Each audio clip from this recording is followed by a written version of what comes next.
amigos, continuamos en el programa y tal como lo habíamos anunciado, vamos a hablar sobre las vacunas. Ayer en la noche han llegado ya un nuevo lote de vacunas a nuestro país a través del mecanismo COVAX Facility. Han llegado ya cerca de o más de 117,000 vacunas de Pfizer. Sin embargo, en la población todavía hay cierto temor, dudas quizás o rechazo de las vacunas. Aquí constantemente hacemos preguntas al público y más del 60% ha dicho que no confía en las vacunas. Vamos a responder todo tipo de dudas sobre las vacunas con el ex ministro de Salud, Víctor Zamora. Doctor, ¿cómo está? Buenos días. ¿Qué tal? Muy buenos días. Muchísimas gracias por esta oportunidad. Doctor, yo quisiera preguntarle qué es lo que estaría pasando con la población. Quizás una desinformación proveniente de diversos medios de comunicación tal vez, o hay un problema de comunicación del gobierno tal vez. ¿Por qué hay ese cierto rechazo de un sector de la población todavía sobre las vacunas? Bueno, yo creo que hay un conjunto de elementos. El primero de todos es la incertidumbre sobre la calidad, la eficacia de las vacunas que se han desarrollado en diversas partes del mundo y que recién empiezan a mostrar sus beneficios a partir de que se han empezado a usar. Estamos hablando de hace 2 o 3 meses. En segundo lugar, había una campaña muy agresiva por parte de organizaciones y personas que, basados en sus concepciones mágico-religiosas, pseudocientíficas y hasta políticas, han diseminado falsas informaciones en relación con las vacunas en general y con esta en particular, que va a cambiar el ADN, que hay un chip, que va a producir mutaciones, etcétera. Todas esas informaciones absolutamente falsas y condenables. Y en tercer lugar está el hecho de que el gobierno mismo sigue teniendo, y seguimos teniendo, porque también fue un problema cuando yo era ministro de Salud, una fuerte campaña comunicacional, ¿no? Las personas necesitan ser informadas, educadas, motivadas. Debería haber, como ustedes lo están haciendo, un espacio donde las personas puedan acudir a preguntar, solicitar sus dudas, que son razonables. Y tiene que haber un equipo de profesionales respondiendo permanentemente a ello, además de una campaña masiva de comunicación. Sin embargo, y hay que así hacerlo notar, desde que han llegado las vacunas, creo que el entusiasmo por su uso, al menos en los profesionales de la salud, ha sido altísimo. No se han notado rechazo para el uso de las vacunas en los profesionales de la salud, médicos, enfermeras, obstetras, todos los que están trabajando en la primera línea. Muy por el contrario, han demandado de que sea más rápido, para más gente, y que incluso se empiece ya a vacunar a todos los que están en sus casas o trabajadores que tienen alguna enfermedad. Claro que sí, y eso es bueno. Sin embargo, hay la población que no cree en esto, que hay cierto temor y que, como usted lo decía, es válido, ¿no? Y precisamente por eso abrimos los espacios, pero también es cierto que puede haber una confianza cuando ya se apliquen las vacunas, porque precisamente es lo que ha ocurrido en Chile. Hemos resaltado, y todo el mundo lo ha hecho, sobre la gran capacidad que tienen para vacunar, con la rapidez que lo han hecho, pero sin embargo los casos de contagios siguen en aumento. Entonces, más temprano conversábamos también con Luis Solari, ex ministro de Salud, y él decía que lo que está pasando en el gobierno es que se están concentrando en adquirir más vacunas y en aplicarlas, y están dejando de lado la comunicación por evitar casos de contagios. Esta campaña que no se debe dejar de lado. ¿Podría ocurrir lo mismo en nuestro país, tal vez? Mire, en todos los países del mundo hay varias fases. La primera fase es de escepticismo, ¿no? Son productos de reciente desarrollo que pueden generar desconfianza en las personas usar un producto tan novedoso, más aún ser los primeros de la fila. En segundo lugar, cuando ya se empieza a desarrollar la campaña, los niveles de escepticismo empiezan a caer y la confianza empieza a subir, ¿no? Más aún cuando las campañas son bien organizadas. Y no solamente refiero a tener la vacuna, sino a hacerla de manera ordenada, que los más vulnerables sean primeros. Estoy hablando de los trabajadores de salud, de las personas de mayor edad, y luego que vaya acompañada de una gran campaña comunicacional. Siempre va a haber un porcentaje de la población que se va a mantener escéptica. Lo tenemos para las vacunas de nuestros hijos. La mayoría de nosotros usamos la vacuna vacuna y hay un pequeño grupo que se mantiene escéptico, tiene dudas, ¿no? Eso ha pasado en todas partes. El entusiasmo por vacunarse logra superar en los temores y los prejuicios. Sin embargo, necesitamos esas tres condiciones: tener la vacuna, hacer una campaña ordenada y ser acompañada de una buena estrategia comunicacional. Y en el Perú, lamentablemente, no tenemos el volumen de vacunas que quisiéramos para tener una campaña enorme. Segundo, no está siendo muy ordenada, primero por el caso Vacunagate, segundo porque ha habido confusión con los aplicativos y cada instancia está haciendo lo mejor que puede para la población que tiene. En algunos casos no aparecen en los formatos, en otros sí. Entonces se ha generado confusión organizacional. Y tercero, la campaña comunicacional, que todavía está ausente. Claro que sí, y ahí se juntan también dos problemas principales que está ocurriendo en nuestro país. La campaña comunicacional del gobierno no está siendo muy efectiva, y por otro lado, las recientes investigaciones, no solamente periodísticas, sino también investigaciones científicas, que dan detalles, por ejemplo, sobre la vacuna de Sinopharm, que han cuestionado durante varios días la eficacia de la misma. Usted, que ha sido parte del gobierno y parte de estos procesos para adquirir las vacunas, ¿confía plenamente de la vacuna china de Sinopharm? A ver, vamos por partes. En primer lugar, lo que usted llama una investigación periodística o investigación científica no es tal, ¿no? Lo que han hecho estos comunicadores sociales ha sido presentar información tergiversada, falsa e incompleta. Tergiversada porque, primero, incompleta, porque el reporte que ellos han presentado, que es de público acceso, ¿no? Que no es ningún secreto, que está en la página, entonces puede entrar a Google y saca el informe preliminar. Nadie llega a conclusiones con un informe preliminar, se llegan a conclusiones con el informe final, número uno. Número dos, cuando presentan el informe preliminar, la primera parte la tergiversan. ¿Qué científico, qué periodista serio va a presentar ante su audiencia información tergiversada? Solamente un periodista que no tiene las calidades profesionales para tal. Puso las cifras de una para otra, haciendo ver como si esta vacuna fuese un fracaso. Y tercero, aunque en preliminar, ocultó información. El mismo informe preliminar dice que esta vacuna tiene una eficacia más del 90% para reducir casos moderados y 100% para evitar la mortalidad, que es lo que nos interesa. En este momento, lo principal es reducir la mortalidad, especialmente de nuestros abuelitos.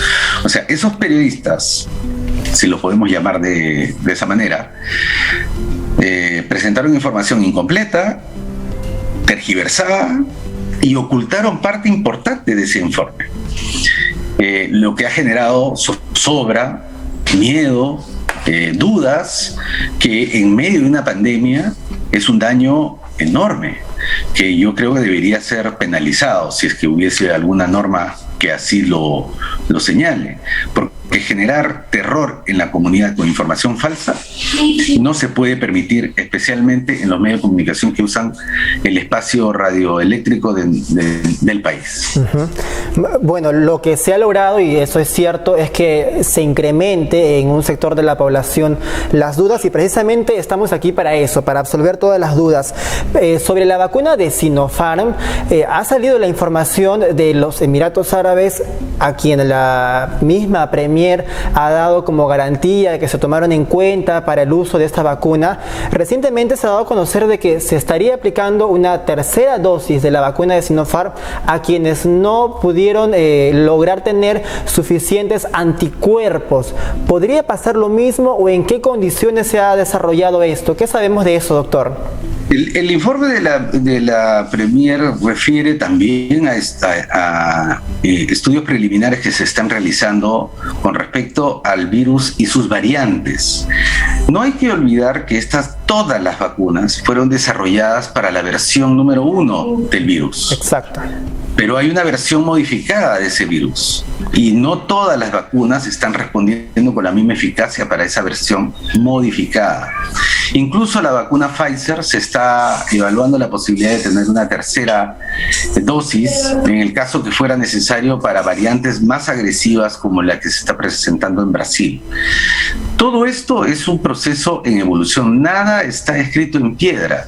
Esta enfermedad, este proceso que estamos viviendo, solamente tiene un año de evolución. Nosotros necesitamos aprender mucho más y por supuesto que va a haber cambios tanto en la vacuna en el futuro como el número de dosis, inclusive en las técnicas con que se realiza y de hecho, yo te puedo decir que en este momento ya están en pleno proceso de desarrollo vacunas de segunda generación. De hecho que sí, todavía continúan y lo que también decía la Premier era que ningún estudio ha concluido su investigación. ¿Y en cuánto tiempo podríamos tener en todo caso estos resultados finales de las investigaciones de la primera vacuna para la primera variante del coronavirus?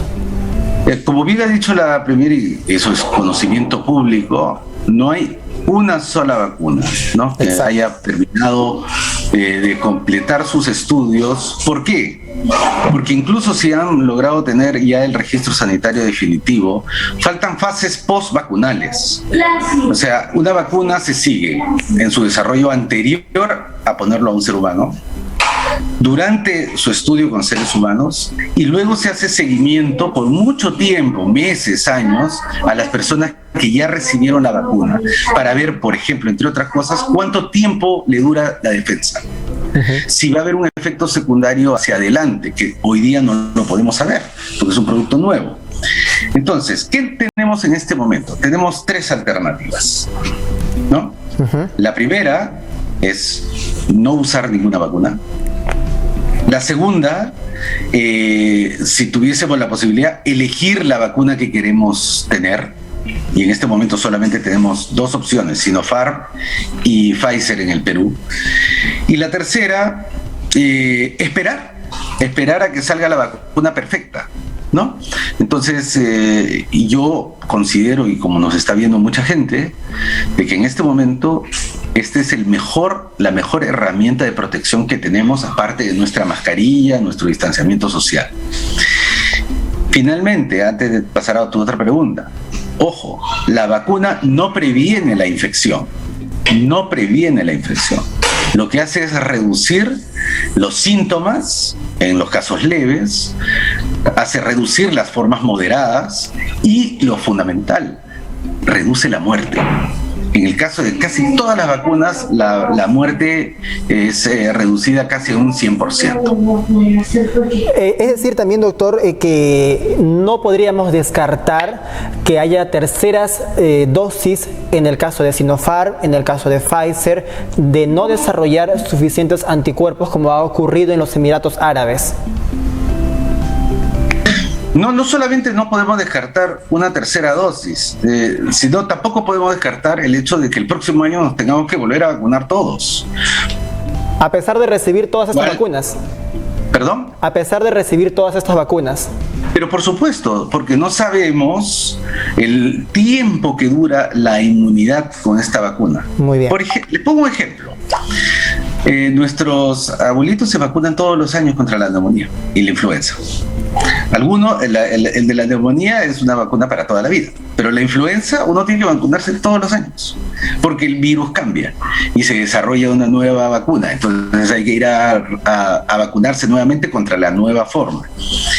Lo mismo puede suceder con esta vacuna, que, por poner un ejemplo, todos los marzos se hace la gran campaña de vacunación contra el COVID, porque hay una nueva variante, una nueva vacuna y hay que ponerse el refuerzo. Los niños y niñas de nuestro país usan 1, 2, 3 dosis incluso para ciertas vacunas, la DPT. En otros, como el sarampión, hay que ponerle un refuerzo cuando ya el niño está en la edad escolar. Entonces, todas las vacunas tienen fórmulas de esas características. Muy bien, y lo importante en todo caso es no tenerle miedo, porque si no recibimos la vacuna ahora, igual la podríamos recibir el próximo año y todo ello. También hoy se ha dado a conocer, doctor, que en Dinamarca se suspendió el uso de la vacuna de AstraZeneca por informes de coágulos en pacientes. Eso ha salido recientemente hoy y llama la preocupación también porque el Perú, nuestro país, tiene un acuerdo con AstraZeneca para la compra de 14 millones de dosis. ¿Se podría suspender este contrato? ¿Qué es lo que podría pasar? Mire, lo que debemos evitar es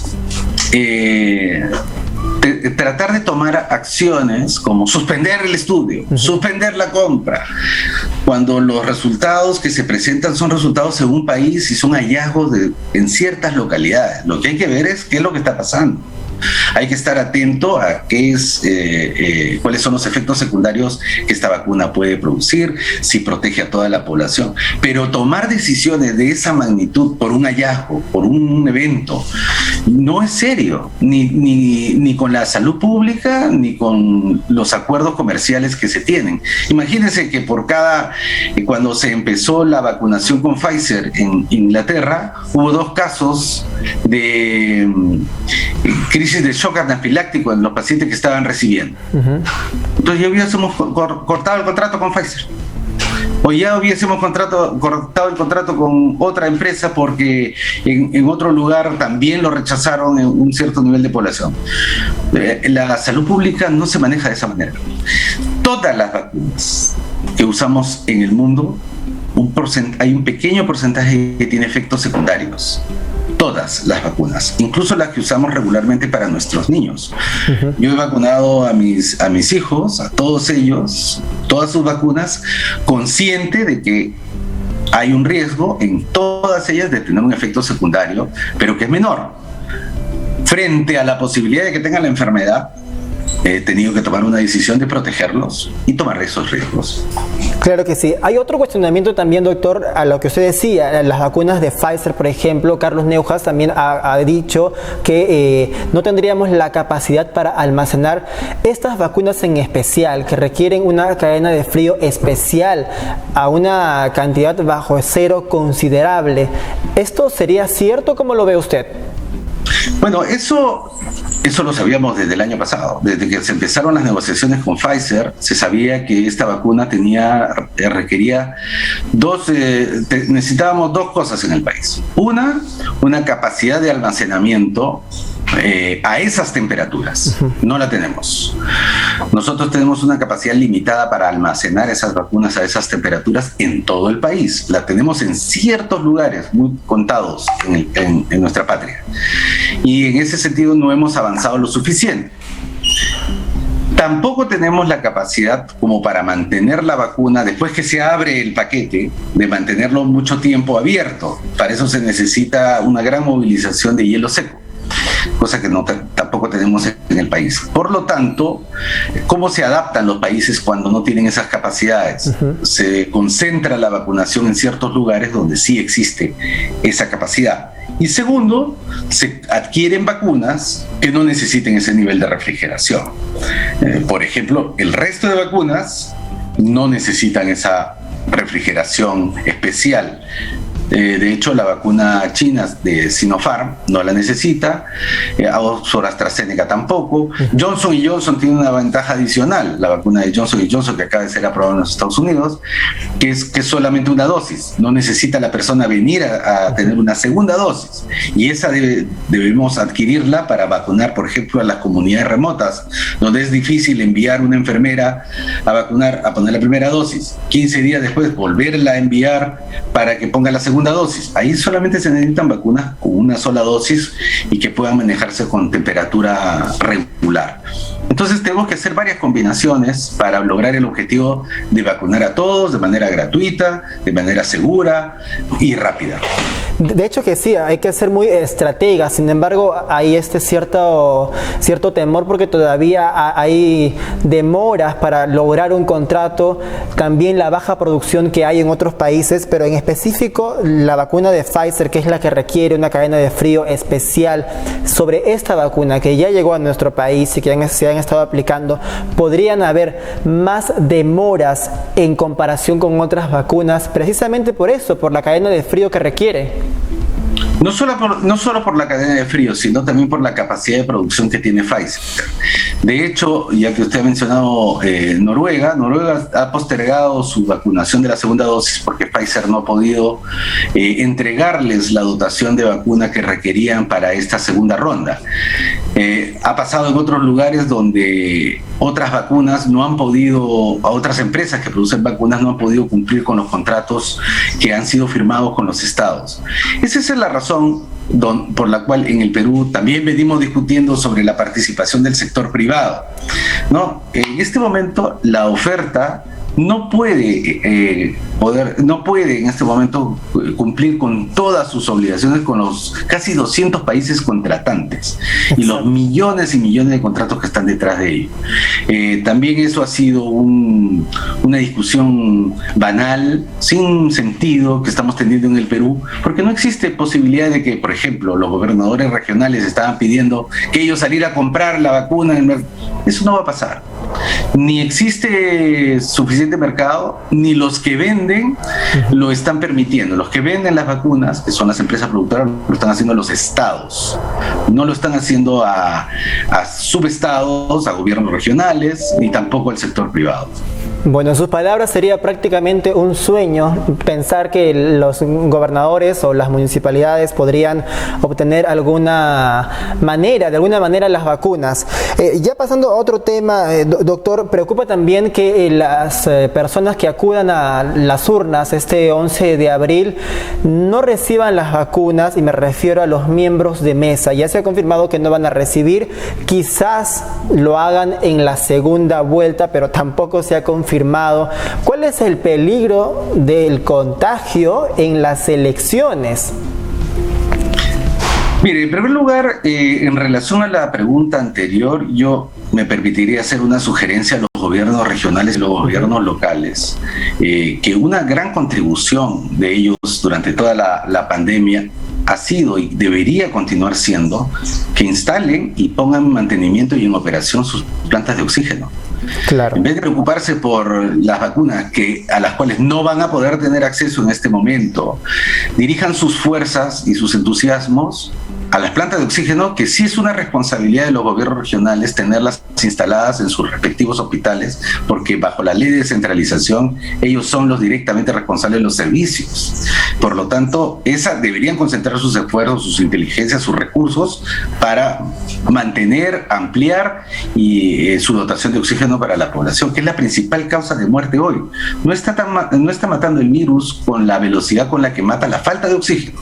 Entonces esa debería ser una preocupación de los gobiernos regionales. Y claro, y que sí. En relación con la pregunta del proceso electoral, lamentablemente no tenemos vacuna, y aunque hubiésemos tenido vacuna, la población objetivo en este momento son los 4 millones, casi 4 millones de personas mayores de 60 años, que son los que más fallecen. 7 de cada 10 personas que fallecen en el Perú son mayores de 60 años. Si nosotros tomamos las cifras del SINADEF, en este momento usted, yo, los que nos están viendo, tenemos alguna pérdida. En mi caso particular, familiares, que nuestros abuelitos, nuestra tía abuela, nuestro abuelito, nuestro vecino abuelito, son los que más han fallecido. Son cerca de 70,000 de nuestros abuelitos y abuelitas que hemos perdido, y no podemos seguir perdiéndolos porque ya tenemos la vacuna para ellos. Vamos a acelerar la vacunación contra ellos. En cambio, la población que va a votar es población que está en menor riesgo. No digo que no vayan a tener enfermedades, sino que es de menor riesgo.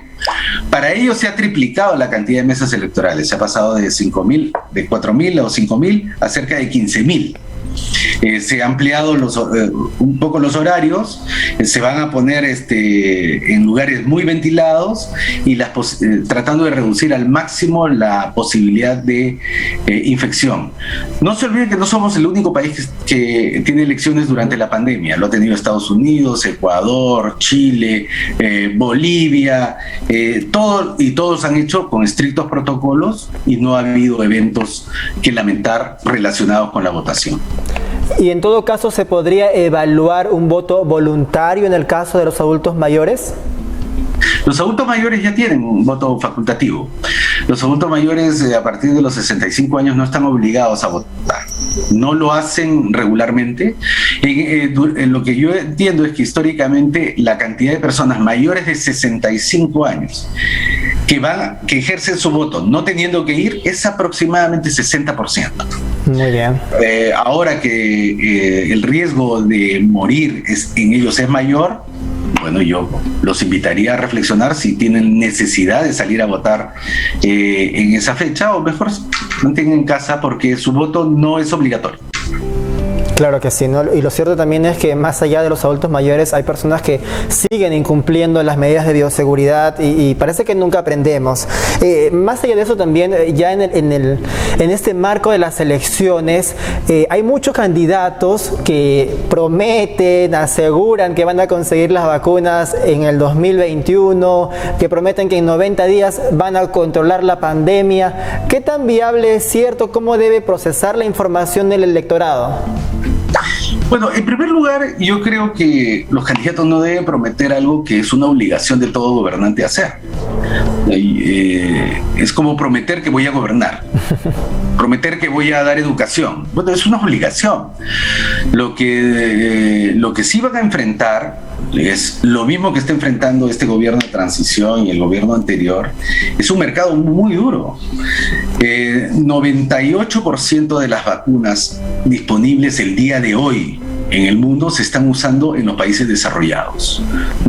Solamente un 2% está siendo utilizado por los países de ingresos medios como el Perú, y ingresos bajos prácticamente ningún país de ingresos bajos está recibiendo vacunas.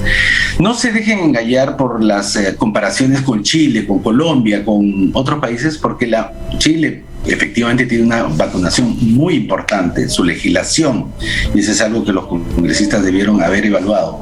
¿Por qué es que Chile puede comprar tan rápido y por adelantado? Es una legislación que se lo permite. ¿Y quién hace las leyes? El Congreso de la República. Entonces el Congreso hubiese podido apoyar muchísimo al Ejecutivo, dotándolo de las leyes que les permitan salir con mayor agresividad al mercado internacional, cosa que no tiene. En cambio, por ejemplo, Colombia tiene enormes contratos ya firmados, pero tiene una disponibilidad igual que la del Perú. Incluso ha vacunado menos gente que el Perú, comparativamente al día de hoy, teniendo contratos firmados por mayores volúmenes.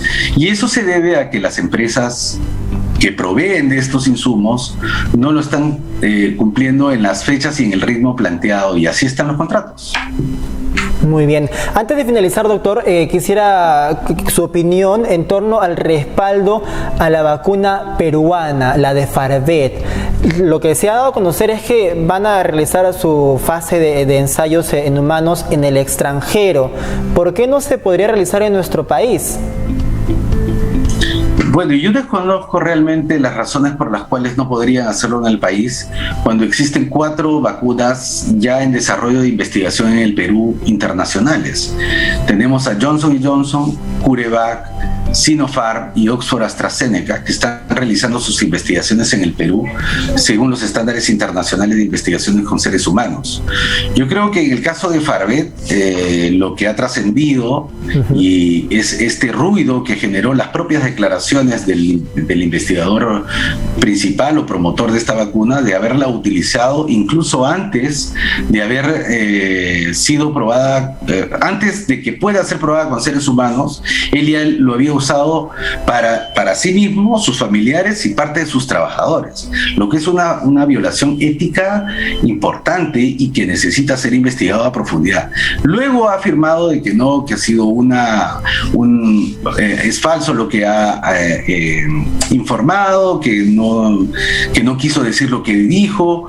Entonces, incluso si es esta la segunda versión, la verdadera, me parece que un científico profesional y que se respete no puede estar haciendo afirmaciones que desdicen de sus calidades como investigador. ¿Estaría desprestigiado para usted? Desde mi punto de vista personal, sí. No tiene la confianza justamente por su actuación pública. No estoy hablando de sus calidades intelectuales como investigador, simplemente como una persona que es responsable de la investigación con seres humanos, no puede alegremente estar saliendo en los medios de comunicación diciendo que ya hizo investigaciones con seres humanos, luego de decirse, y creo que la confianza en un personaje de esas características se reduce. Bueno, de hecho que sí, pues entra al cuestionamiento. Doctor, muchísimas gracias por acompañarnos esta mañana. Muchísimas gracias a ustedes, siempre atentos a sus evoluciones, sus noticias, y muchos saludos a nuestros compatriotas. Manténganse usando sus mascarillas, distanciamiento social y lavado de manos, ustedes ya lo saben. Muy bien, por supuesto que sí, tiene toda la razón, y lo importante también es siempre entender la situación real de nuestro país, ¿no? Entendiendo que los casos de contagios aún están en aumento, que el virus que está afuera no ha desaparecido, que también puede ingresar a nuestras casas y protegernos, es vital, de la manera que sea posible. La vacuna ayuda muchísimo para esto. Sabemos que hay desconfianza de la población. Es normal tener desconfianza. Los ensayos aún no han culminado. Y como dice el doctor, hoy quizás y con suerte podríamos recibir una vacuna, hoy o este año. Pero el próximo año podríamos recibir otras vacunas, porque las vacunas que ya conocemos se elaboraron precisamente para protegernos de una primera fase del coronavirus. Pero sabemos que hay nuevas variantes, y esas nuevas variantes aún no tienen vacuna. Se están desarrollando, claro que sí, pero todavía no se conocen, y podríamos aplicar esas vacunas el próximo año o el que sigue, así como se hace con el neumococo, que se aplica cada año también. Momento de hacer una breve pausa y regresamos con más información para ustedes.